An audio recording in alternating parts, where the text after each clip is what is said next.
সাদেকের সব সৌন্দর্য একদিকে, আর এই জায়গার সৌন্দর্য অন্য লেভেলের। এটার নাম হচ্ছে কংলাক পাহাড়, একটা ইনফিনিটি ভিউ। এই সাদেকে আসতে যত রকমের কষ্ট হয়েছিল সব টায়ার্ডনেস এখানে আসার পর এক নিমেষে গন।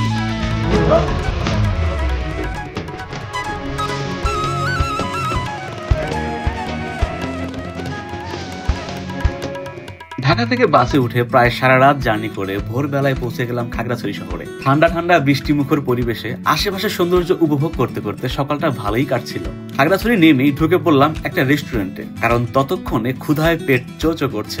একটু ফ্রেশ ট্রেশ হয়ে ব্রেকফাস্ট করতে বসে গেলাম। সিম্পলের মধ্যে রিফ্রেশিং একটা ব্রেকফাস্ট করে বের হয়ে গেলাম রেস্টুরেন্ট থেকে।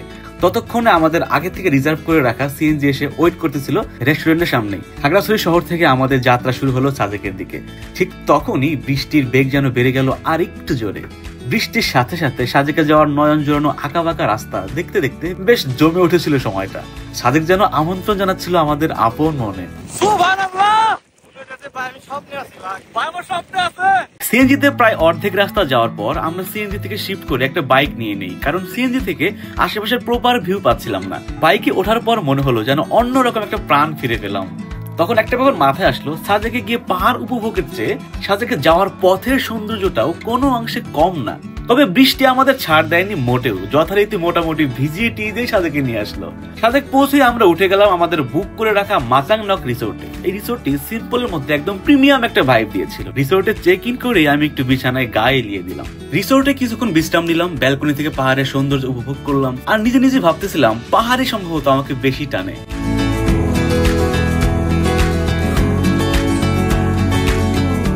তারপর রিসোর্ট থেকে বের হয়ে পেট পূজা করতে চলে গেলাম পাশের রেস্টুরেন্টে। সেখানে খেলাম হাঁসের মাংস দিয়ে ভাত। কেমন লাগে বাঁশ করল, আমি এর এখনো খাই নাই।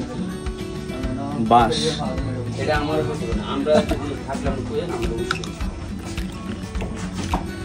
খারাপ না, ভালোই, বাট হাঁসের মাংস খাওয়ার পরে এইটা অতটা টেস্ট লাগতেছে না। তো আমি হাঁসের মাংস দিয়ে খাবো, এটা থাক। খাবার শেষ করে রিসোর্টে ফিরতেই শুরু হয়ে গেল ঝুম বৃষ্টি। রুমে বসে বসে বৃষ্টি আর পাহাড়ের কেমিস্ট্রি উপভোগ করলাম। তারপর বৃষ্টি থেমে গেলে সন্ধ্যাটা একটু সাজেক ভ্যালির আশপাশটা এক্সপ্লোর করতে বের হয়ে গেলাম।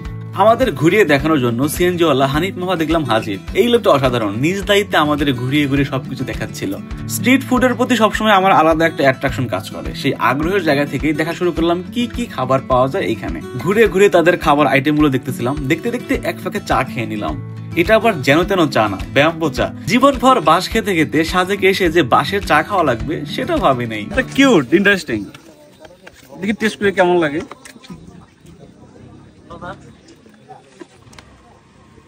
ভালোই তো, মানে সাধারণ চা যেরকম সেরকমই, কিন্তু ব্যাম্বোর জন্য একটু স্পেশাল হয়ে গেছে। চা খেতে আমরা চলে গেলাম সাজেকের বিখ্যাত হেলিপ্যাডে, যেখানে দাঁড়িয়ে সূর্যোদয় এবং সূর্যাস্ত দেখা যায়।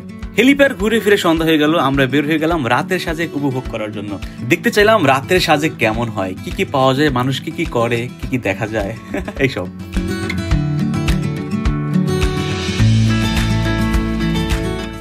এখানে কাঠের বাঁশের কাপও পাওয়া যায়। এগুলো কি কাপ না, বাঁশের কাপ? এগুলো কত করে? 100 টাকা। এগুলো কি ভাই? পানির বোতল। এগুলোর প্রাইস কেমন? 120 না? নাম কি দিয়ে লেখেন?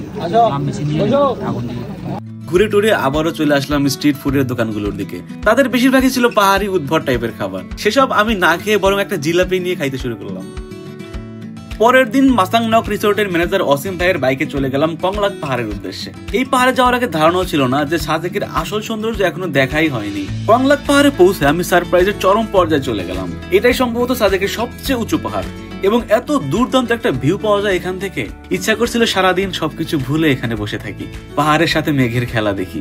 তবে আবহাওয়া একটু খারাপ থাকায় সাদা মেঘের দেখা খুব বেশি একটা পাওয়া যায়নি। তবে যেটুকু পেয়েছি সেটাই বা কম কিসে।